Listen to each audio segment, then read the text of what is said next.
오늘 봉독해 드린 말씀을 통해서 은혜를 받고자 하는 말씀의 제목은 보엘 아헤로이라고 하는 제목으로 은혜를 받고자 합니다.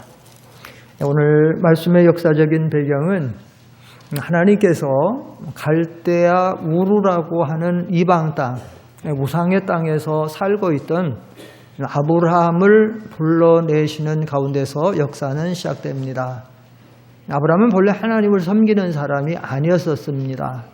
아버지는 극심한 우상을 많이 섬기는 사람이었고 성경에는 자세하게 나오지 않았지만 우상을 섬긴다는 말은 나왔지만 다른 구전이나 이런 역사적인 어떤 책에 보면 아브라함의 아버지가 우상을 만들어 파는 장사, 우상 장사였다라고 하는 그런 말이 있을 정도로 해서 이방 땅에서 하나님을 모르고 우상을 섬기던 사람이었는데 하나님의 무조건적인 선택하심으로 그를 불러서 하나님이 그를 구원하시고 믿음의 조상으로 이제 연단시켜서 믿음의 조상으로 사용하십니다.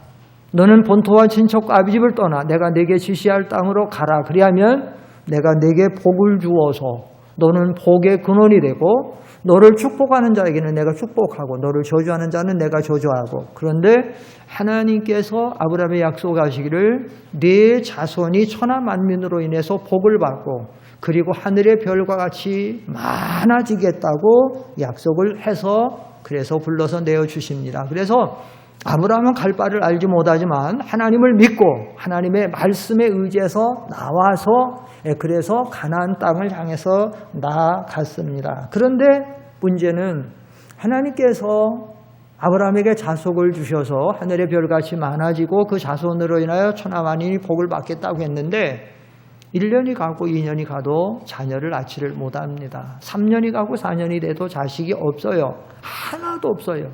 뭐 자녀를 서너 명이라도 낳고 한두 명이라도 낳은 게 아니고 자녀가 전혀 없어요.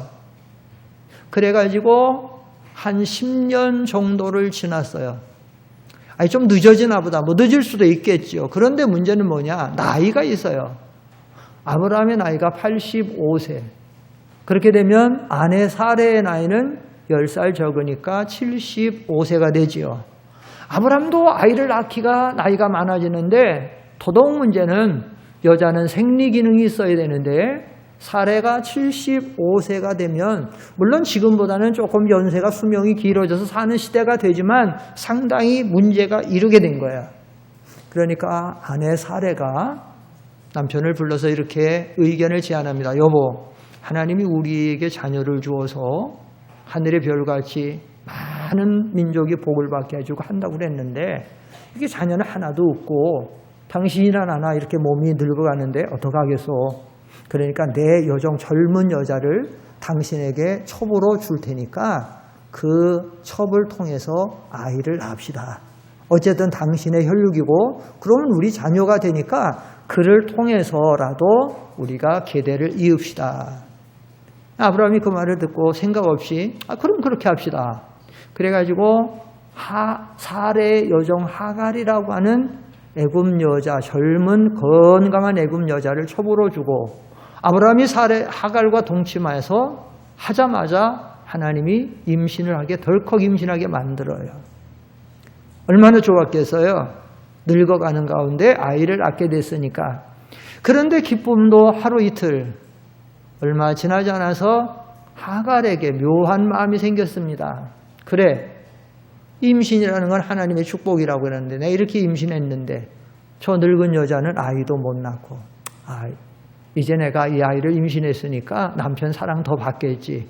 그리고 내가 좀 주인의 노릇을 좀 하자. 그래서 말은 안 해도 행동이 달라지고 말이 달라지고 여자들의 눈이 얼마나 민첩합니까? 사례가 가만히 보니까 하갈의 이 모습이 전과 같지 아니하고 점점 옛날에는 그렇게 여주인 사례에게 고분고분하고 뭐 미리미리 모든 걸 챙겨주고 잘 섬기고 했는데 마땅히 챙겨줄 것도 챙기지 않고 뭐를 심부름을 시켜도 할 수 없어 하나님이 하고 틱틱대고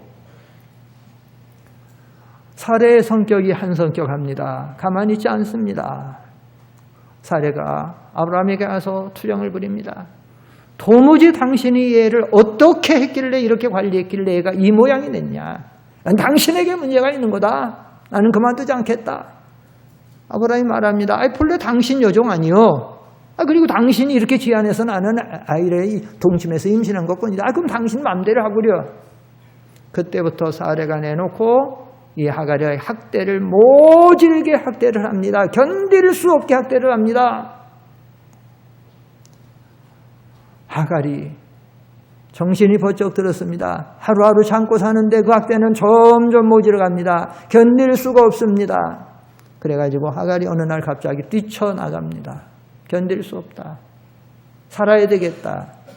뛰쳐나갔는데 아브라함이 살던 그 시대를 족장 시대라고 합니다. 커다란 나라가 이루기도 하지만 그렇지 않은 사람들은 부족의 그 연합체가 돼서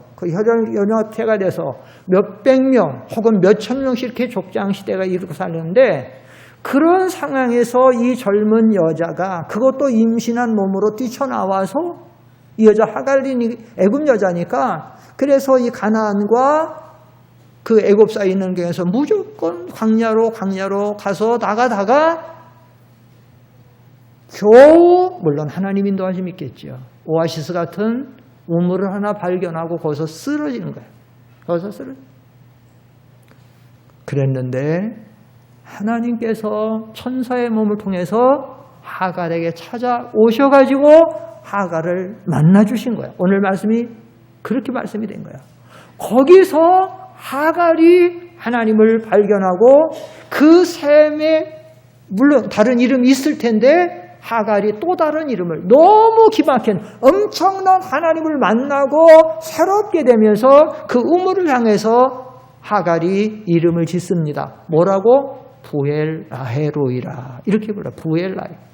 부엘라헤로이라는 말은 여러분이 성경에 보시면 그 19쪽에 보면 19쪽에 그 부엘라헤로이 14절에 부엘라헤로이라고 나와 있고 14절 아라비아 숫자로 부엘라헤로이 나왔고 그 각주에 보면 밑에 2번에 보면 나를 살피시는 살아계신 이의 우물이다 이렇게 써 있는데 이 말은 무슨 말인가 하면 하나님은 나를 살피시는 하나님이다 그 말인데 13절을 다 같이 읽겠습니다. 13절을 잘 보면서 같이 읽어보세요. 16장 13절 시작.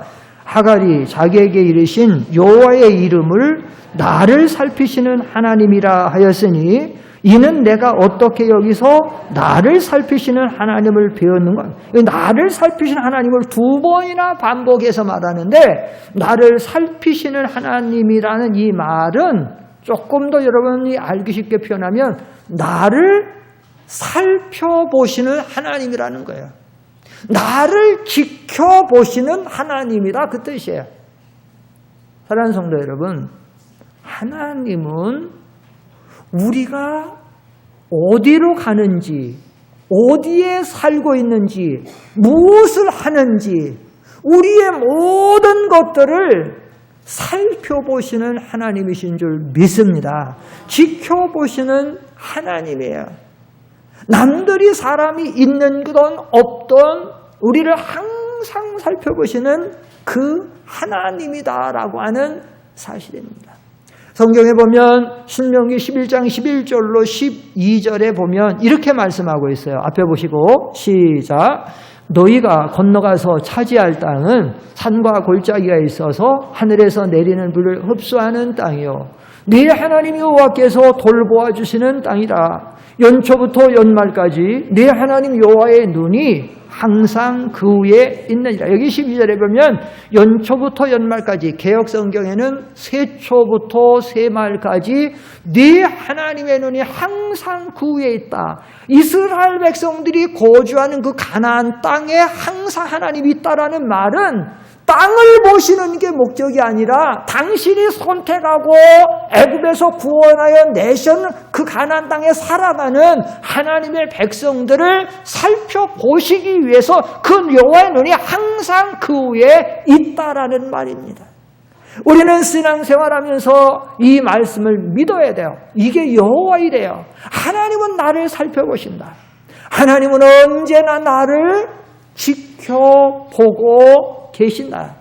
그래서 우리가 힘들고 어려울 때는 하나님이 나를 지켜보신다는 것이 힘이 되고 위로가 되고 소망이 되고, 또 내가 범죄의 유혹이나 어려운 일이 올 때는 내가 다른 사람은 안 봐도 하나님이 나를 지켜보고 있지, 내가 이런 짓을 하면 안 되지라고 해서 죄의 유혹을 이겨버리고 사탄의 유혹을 이기고 믿음으로 승리를 할 수가 있다라고 하는 사실입니다. 그러면 우리를 지켜보시고 살펴보시는 라헬로이, 이 하나님은 어떤 하나님이십니까? 첫째로 나를 살펴보시는 하나님은 우리가 어려운 문제나 사건이나 시험이나 그 곤고한 문제를 만나서 쓰러져 있을 때에 우리를 찾아와서 만나주시는 하나님이에요. 사랑하는 성도 여러분, 여러분들이 자녀의 정말로 막 자녀가 위급한 어려운 일을 만났어.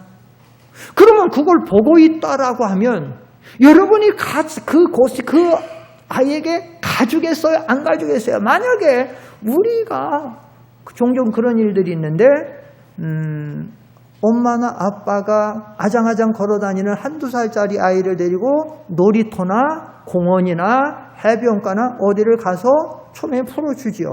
오랜만에 집안에서 나왔으니까 맘대로 놀다가. 그런데 애가 잘못해서 막 바다에 깊은 게 들어가려든지 강에 들어가려든지 아니 수풀에 잘못한 거에 들어가려든지 또랑에 빠지려고 하게 되면 그 엄마가 보다가 아빠가 보다 어떻게 막 뛰어가서 아이를 만나주죠. 붙잡아주죠. 건져주죠. 우리가 살아가는 가운데 어려운 일을 만날 때에 나를 살펴보고 지켜보시는 하나님은 그대로만 보고 너는 그렇게 잘못 가구나, 그래서 너 죽겠구나 뭐 하는 것이 아니라 내가 정말로 힘들고 어려울 때 누구도 나를 도와주지 않고 나를 이해해주지 않을 때 하나님은 나를 찾아와서 나를 만나주시고 위로해 주시고 소망을 주시고 힘을 주시고 건전해 주시는 하나님이신 줄 믿습니다. 우리가 인생의 삶을 살아가다 보면 때때로 정말로 캄캄한 어두운 밤 같은 겨울 밤 같은 때를 만날 때가 있어요. 정말로 억울한 일을 만나요. 사람들에게 오해를 받고 이해를 받지 못하고 나를 사람들은 이해를 해주질 않아요. 내 사정과 형편을 알아주지도 않아요. 나는 인정해 주지도 않아요. 자꾸 오해만 살아가요. 삶이 힘들어져요. 곤고해져요. 정말로 죽고 싶을 때가 있어요. 아니면 이 현실을 피하고 싶을 때가 있어요. 위대한 믿음의 사람 다윗도 어느 날 그는 시편에 보면 그렇게 고백하고 있어요. 내게 날개가 있다면 차라리 훨훨 날라서 사람이 없는 저 광야 어디로 좀 도망가고 싶다. 피하고 싶다. 우리가 정말로 힘들고 어려운 일을 만나고 싶으면 사람은 누구나 그런 정말로 힘든 어려움을 만나면 피하고 싶어요. 도망가고 싶어요. 그만두고 싶어요. 그래서 하갈이 도망간 거예요. 견딜 수가 없어서 도망간 거예요. 아무도 나를 이해해 주진 않아요. 아니 어떤 때는 왕따를 당할 수도 있어요. 자꾸 오해만 쌓여가요. 그러나 여러분 기억하십시오. 우리를 살펴보시는 하나님은 마침 그때에 찾아와서 우리를 만나주시는 하나님이라고 하는 사실을 믿어야 돼요. 성경에 보십시오. 성경에 이런 역사가 얼마나 많은지 몰라요. 하갈에게 찾아오신 하나님, 같은 성경에서 어느 날 야곱이 형을 속이고 아버지를 속이고 바단 아람 외삼촌을 향해서 도망가다가 지쳐서 쓰러졌어요. 더 갈 수가 없어서 캄캄한 밤이 되었어요.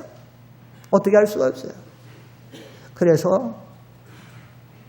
처음으로 정말 광야에서 돌 하나 베고 누워서 하루 종일 걸어와갖고 피곤해서 지쳐서 잠이 들었어요. 근데 꿈속에서 하나님이 찾아오셨어요. 실제로 하나님 찾아오신 거예요. 만나주신 거예요. 그리고 말씀을 주시는 거예요. 엘리야가 목회를 하다가 엘리야가 선지자의 노릇을 하다가 너무나도 환란이 깊어지고 위험이 깊어졌을 때 엘리야가 로뎀나무에 쓰러져서 나는 더 이상 못하겠습니다. 하나님 나를 죽이든지 살리든지 나는 이제 더 이상 못하겠습니다. 라고 할 때에 그 현장에도 하나님께서 살펴보시던 하나님이 찾아와 주시다라는 얘기죠. 하나님은 우리가 잘하고 믿음이 좋은 사람만 찾아가 주시는 게 아니에요. 여기 하갈이 믿음의 사람입니까? 하갈은 믿음의 사람이 아니에요. 하갈이 믿음에 좋은 어떤 그런 소양인 사람입니까? 인격이 다 그것도 아니에요. 야곱이 뭐 믿음이 좋았던 사람입니까? 형을 속이고 아버지를 속이고 발뒤꿈치 잡은 정말로 여우 같은 사람인데 그런 사람도 하나님이 찾아가 주시는 거예요. 하나님은 찾아가 주십니다. 풍랑이 일어가지고 배가 침몰하려고 할 때 하우성 칠 때에 산에서 기도하시던 하나님이 물을 읽어서 찾아가 주시는 거예요. 밤새도록 그물을 내려 고기를 잡으려도 하나도 잡지 못해가지고 그 추위에 떨고 있는 새벽, 이른 새벽, 그 후원이 동서는 그때에 주님이 찾아와서 얘들아 너희가 좀 고기가 있느냐? 아니요 하나도 잡지 못했습니다. 그래 깊은 곳에 나서 그물을 내려. 찾아오시는 하나님. 우리가 잘할 때도 찾아오시지만 우리가 못하고 실수하고 잘못하고 곤고하고 아니면 다른 사람들에게 자꾸 오해를 받고 어려울 때 그때도 찾아와서 만나주시는 하나님. 성경은 그 하나님 우리에게 많이 소개하고 있어요.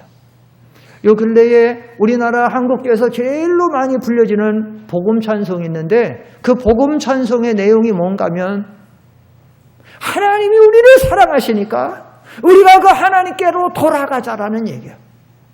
한번 그 방송실 그 가사 한번 잠깐 띄워보세요. 거기 보면 무슨 가사가 있냐면 하나님이 우리를 얼마나 사랑해. 내 백성이 나를 떠나 돌아섰지만 이 찬양 이 가사를 보면 기가 막혀. 하나님의 사랑이 정말로 잘 나타났어요. 내 백성이 나를 떠나 돌아섰지. 그러나 내 사랑이 내 백성을 포기하면 하나님의 사랑이 너무 커서 여러분도 여러분의 자식을 향한 사랑이 커는데 커서 여러분의 자녀가 좀 잘못하고 뭐해서 다른 사람들은 질타하고 다른 사람은 버려도 여러분은 자식 못 버리잖아요. 하나님은 하나님의 백성 그 사랑이 하나님의 백성이 잘못했다고 뭐 했다고 돌아설 수 없어요. 심지어 호세아서 같은 데 보면 이스라엘이 다른 신을 섬기고 건포도 떡은지라도 내가 저들을 사랑한다고 하면 버릴 수가 없어요. 그래서 내 모든 것을 내어주고 나 그들을 하나님 모든 것을 내어주고 독생자까지 내어주고 아니 다른 민족을 다른 나라를 죽이고 희생시켜서라도 하나님의 백성들을 건져주고 내 모든 걸 내어주고 나 그들을 어디라. 그럼 우리는 어떻게 하세요? 여호와께로 돌아가자. 우린 돌아서도 그는 변치 않네. 여호와께도 우린 넘어져도 그 사람 변치 않아. 이 하나님 사랑. 하나님 놀라운 하나님의 은혜가 우리에게 주어져 있는 거예요. 여러분 우리가 사람의 사랑을 믿으려고 하다가 배신당하고 사람을 의지하려고 하다가 오히려 속고 여러분 사람에게 절대로 사람의 사랑을 바라거나 사람을 의지하거나 사람의 무엇을 통하려고 하면 우리는 실수하게 돼요. 실패하게 돼요. 반드시 아픔으로 돌아오게 돼요. 하나님 앞에 돌아가야 돼요. 하나님은 우리를 살펴보시고 절대로 우리를 버리지도 않고 떠나지도 않고 내 사랑이 내 백성을 포기 못하고 내 모든 것을 내어주고라도 난 그들을 얻겠다. 그 하나님을 기억하게 되면 우리는 하나님 앞에 돌아가게 되고 그때 우리는 하나님 주시는 은혜 속에서 새로운 삶으로 회복될 줄 믿습니다. 하나님 도와주시는 그 하나님입니다. 둘째로 우리를 살펴보시는 우리 하나님은 나를 살펴보시는 것으로만 끝나지 않아요. 그 하나님은 우리의 고통 가운데 드리는 기도를 환난이나 고통 가운데 기도하는 기도 소리를 우리 하나님은 들어주시는 줄 믿습니다. 여기 16장 11절을 다 같이 읽겠습니다. 11절을 다 같이 읽겠습니다. 앞에 보세요. 아니야, 여러분 성경 보세요. 11절 시작. 여호와의 사자가 또 그에게 이르되 네가 임신하였은즉 아들을 낳으리니 그 이름을 이스마엘이라 하라. 이는 여호와께서 네 고통을 들으셨어요. 네 고통을 들으셨어요. 이 하갈이 언제 기도했는지는 나와 있지 않아요. 집에서 출발하면서부터 갈 바를 알지 못하고 내가 내 생사가 알 수 없는데 출발하면서부터 기도했는지 아니면 지금 가다가 이 지금 이 샘물 앞에서 물 한 모금 얻어먹으면서 여기서 탄식하면서 기도했는지는 모르지만 하나님은 이 하갈의 기도를 들으셨다고 말하고 있다라고 하는 사실이에요.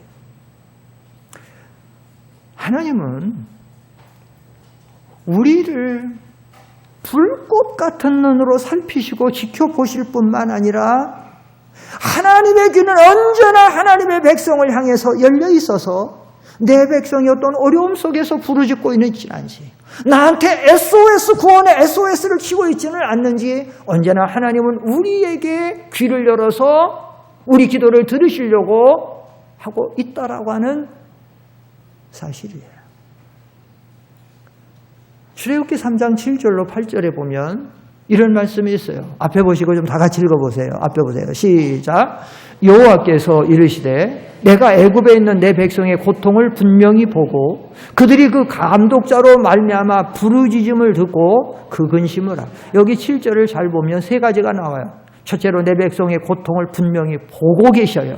이게 아까 VLI로이 살펴보시고 지켜보시는 하나님. 보고 그로 끝나지 않아요.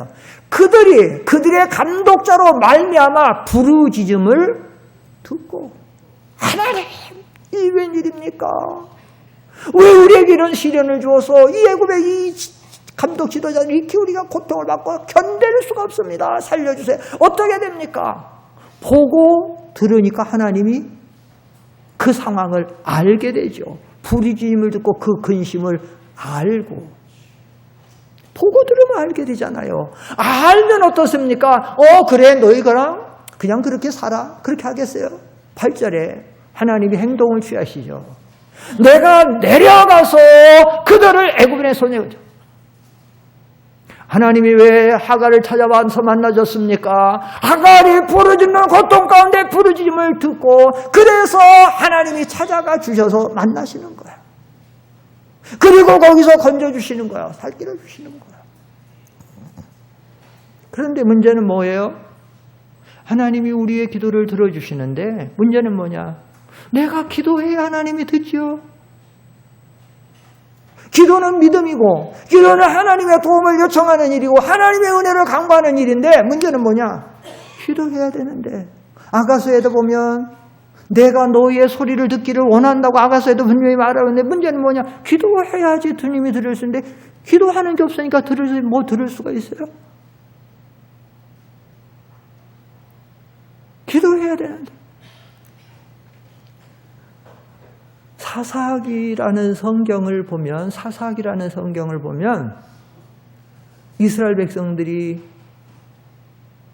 잘못해서 하나님이 깨닫게 하려고 고난을 주면 이스라엘 백성들이 그때서야 정신이 번쩍 나가지고 하나님 기도해. 하나님 우리가 너무 어려워요. 죽게 됐어요. 하나님 우리 잘못했어요. 좀 살려주세요. 부르짖어요.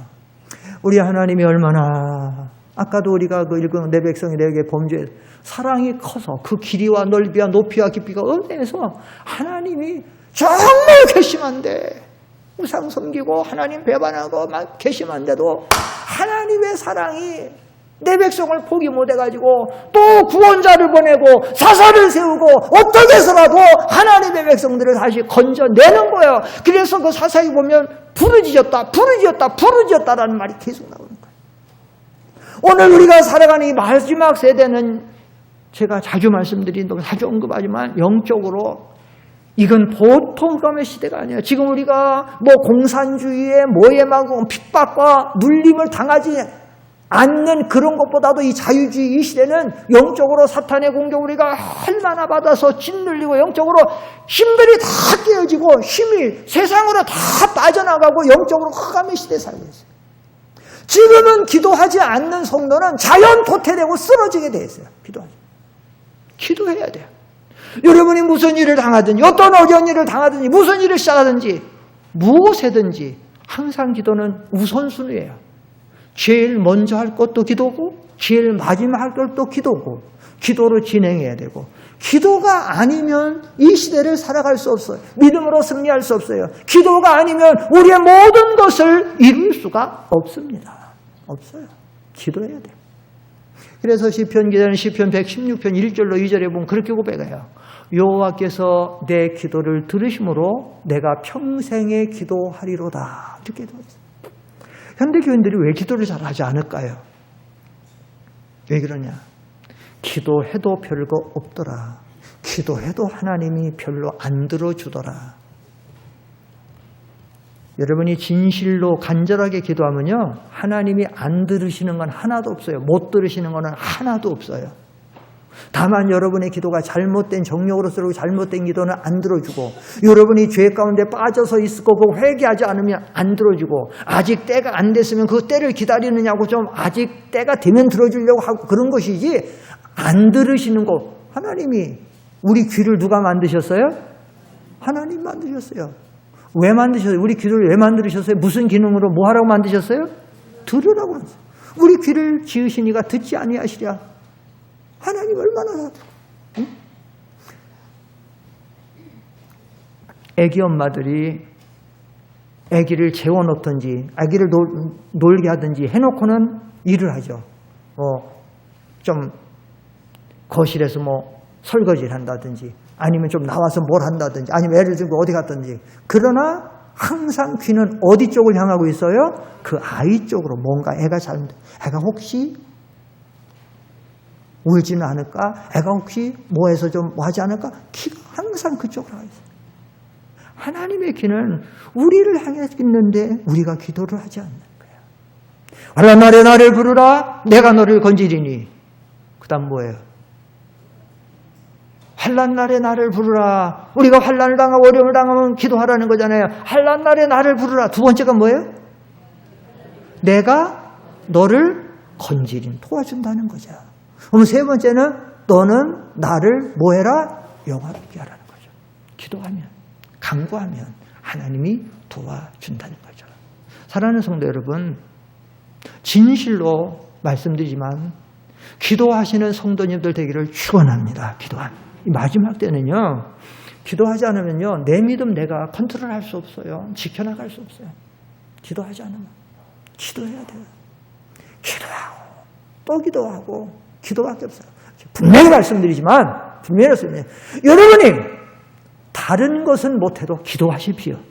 다른 거는 못해도, 내가 일은 못해도, 내가 잠은 좀 부족해도, 내가 어떤 것은 못해도 기도는 안 하면 안 돼요. 기도가 지금 우선이에요. 기도는. 그래도 제가 이렇게 말씀 전하다 보면 성도님들이 그 말씀에 딱 의지하고 그 말씀을 갖고 있는 분들이 있어요. 이번에도 제가 어떤 성도님 말씀 들어보니까 그렇게 말씀하세요. 예전에 목사님이 설교하시는데 교회에 나올 힘만 있으면, 아니 병원에 갈 힘만 있으면 교회에 나오라고 그러셨다는 거예요. 그래서 정말 힘이 없고 피곤하고 그래도 힘 다해서 교회 나온다. 목사님이 그렇게 말씀하셨다는 거예요. 병원에 갈 힘만 있으면 교회 나오라고 했다는 거예요. 제가 그렇게 설교할 때 했거든, 인용했어요. 맞습니다. 교회에 갈 힘만 있으면 교회는 더 나와야 되죠. 교회는 하나님의 성전이고 하나님 치료하는 치료시고 하나님이 역사하는 건데, 병원의 의사는 하나님이 쓰시는 도구예요. 약도 도구예요. 수술기도 다 도구예요. 치료하시는 분 하나님이에요. 은혜 주는 분 하나님이에요. 문제와 사건을 해결하시는 분도 하나님이에요. 그 하나님 앞에 나와야죠. 기도는 그걸 하는 우선순위예요. 내 일 때문에, 내 업무 때문에, 내 누구 때문에, 내 무슨 건강 때문에, 무엇 때문에 기도 못한다. 그건 속는 거예요. 속는 겁니다. 기도하면 다 얻지만 기도 못하면 다 잃습니다. 이거는 부인할 수 없는 성경적 사실이에요. 성경이 그것을 우리에게 가르치고 있는 거예요. 얼마나 많은 성경이 그것을 우리에게 가르치고 있잖아요. 여러분 절대로 여러분이 신앙생활하고 인생의 삶을 살아가다가 무엇 때문에 기도가 부담스럽고 기도가 자꾸 멀어지고, 그거는 스스로 속는 거예요. 절대로 다른 건 못해도 기도하십시오. 기도하면 반드시 하나님이 들으시고 역사하시는 줄 믿습니다. 세 번째로 살펴보시는 하나님은, 우리를 살펴보시고 우리 기도를 들으신 하나님은 그로 끝나시는 게 아니죠. 반드시 하나님이 우리에게 은혜의 길, 사는 길, 성공의 길, 축복의 길로 나가게 하시죠. 하나님이 하갈에게 살 길을 가르쳐 주세요. 생명길을 가르쳐 주세요. 그게 뭐냐? 하나님이 하갈에게 만나서 이렇게 묻습니다. 뭐라고 묻는가? 여러분 성경을 보십시오. 8절을 다 같이 읽겠습니다. 8절. 요 7절로 8절 여러분 성경 보시고 7절 8절 시작. 여호와의 사자가 광야의 샘물 곁 곧 술길 샘 곁에서 그를 만나 이르되 사라의 여종 하가라 네가 어디서 왔으며 어디로 가느냐. 그가 이르되 나는 내 여주인 사례를 피하여 도망하나이다. 사랑하는 성도 여러분 잘 보십시오. 네가 어디서 왔으며 어디로 가느냐. 여러분 하나님이 지금 하갈이 어디서 와서 어디로 가는 것을 아실까요? 모르실까요? 제가 오전 일부 예배 시간에 이렇게 질문했더니 어떤 성도님이 모르십니다. 그냥 아마 무의식 속에 그냥 대답한 것 같은데 전지전능하신 하나님, 우리 모든 것을 지금 살펴보시고 하나님, 들으시는 하나님, 우리를 지으신 하나님 아시죠? 다 아시는데요. 근데 왜 물어보셔요? 왜 물어보셔요? 내가 어디서 왔으며 어디로 가느냐? 왜 물어보셔요? 몰라서 물으시는 게 아니고 하갈의 여종 사례 여종 하갈아 내가 어디서 어디 가느냐 몰라서 물으시는 게 아니고 이 물음은 뭔가 하면 내가 왜 지금 여기 와 있느냐 이런 뜻이에요. 또 내가 지금 어쩌다가 이렇게 됐느냐 이런 물음이에요. 다시 말하면 이 말은 하갈에게 회개를 촉구하는 말이에요. 내가 지금 이렇게 된 것이 너에게 문제가 없느냐? 내 스스로 이렇게 맞는 건 아니냐? 내가 왜 지금 여기 와 있어? 왜 어쩌다가 내가 이렇게 됐지? 이 말이에요 지금. 아담이 범죄하고 선악과를 따먹고 숲에 들어갔을 때 주님이 찾아오셨지요. 주님이 찾아오셨어요.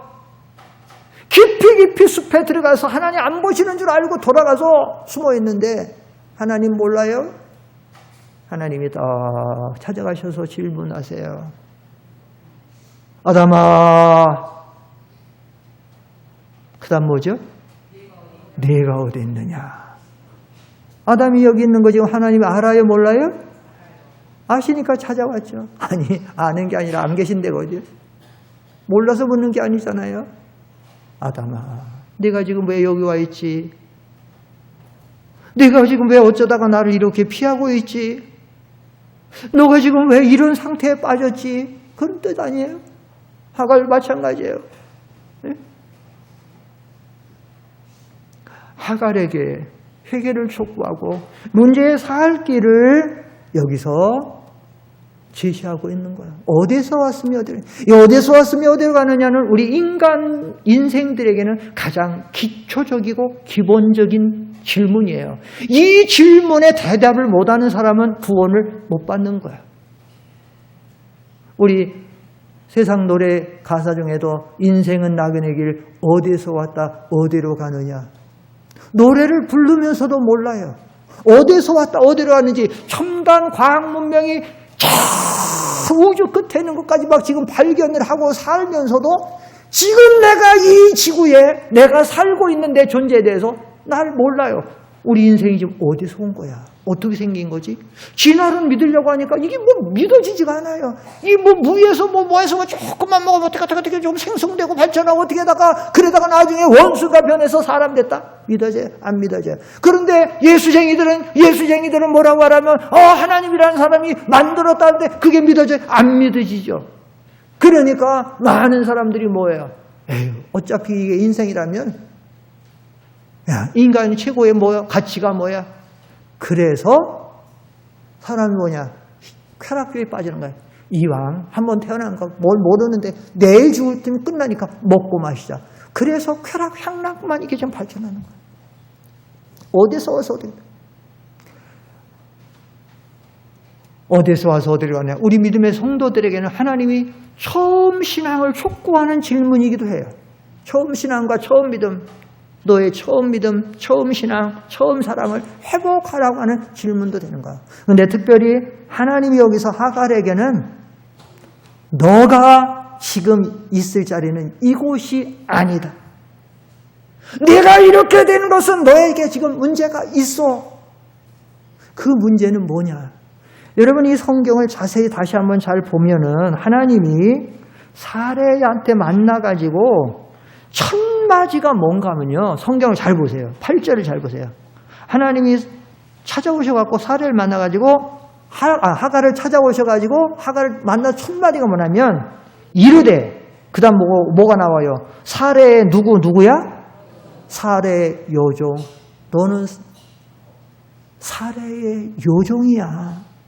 내가 너한테 세워준 위치는 사레의 요종인데 네가 주인 노릇하려고 하고 그래서 네가 교만하고 네 주장대로 뭐 하려고 하다 지금 이렇게 됐으니까 그러니까 하나님이 9절에 가서 그냥 9절에 가서 하나님 뭐라고 하면 여호와의 사자가 그에게 이르되 네 요주인에게로 돌아가서 그 수하에 복종하라. 그리하면 하나님이 10절에 가면 이제 복을 약속해 주죠. 이렇게 되리라. 베드로전서 2장에 보면 하나님께서 우리들에게 주시는 은혜 가운데 하나가 뭔가 하면 18절 다 같이 읽어봅시다. 18절 시작. 사환들아 앞에 보시고 시작. 사환들아 범사에 두려워함으로 주인들에게 순종하라. 선하고 관용하는 자들에게만 아니라 또한 까다로운 자들에게도 그리하라. 여기 보면 하나님은 우리에게 제가 지난 수요일 설교 때도 그랬지만 하나님은 어지러움의 하나님, 무질서의 하나님이 아니라 화평의 하나님이다 그랬어요.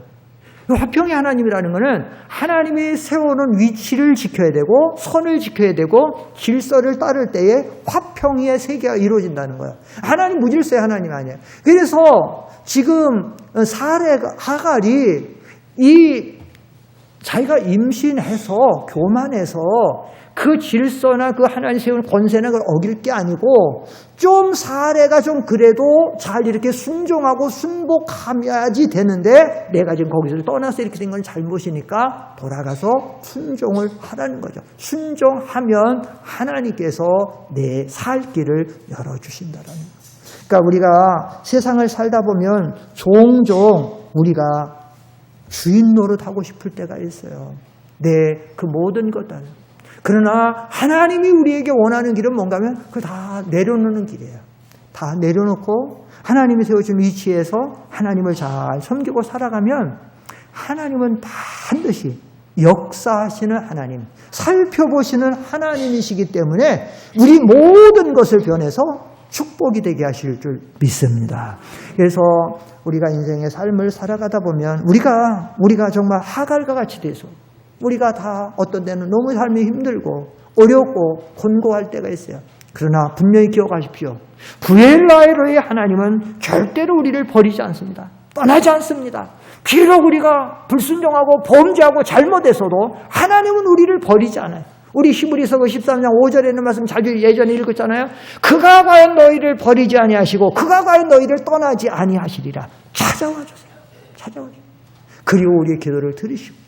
그래서 이제 우리가 하나님에게 살 길을 지시할 때 그대로 순종만 하면 돼요.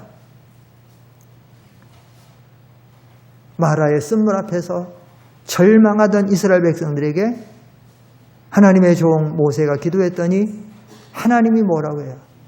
거기에 내가 네게 지시하는 나무가지를 갖다가 던져라. 그래서 모세가 그 말씀을 순종해서 나뭇가지를 갖다가 물에 던졌더니 다 써가지고 입에 대지도 못하는 것을 싹 달아가지고 다 먹고 살았습니다. 우리가 사는 길로 나가는 것은 하나님과 그의 말씀을 믿고 믿음으로 순종하면 살아날 줄 믿습니다. 이것이 성경이 우리에게 가르치는 거예요.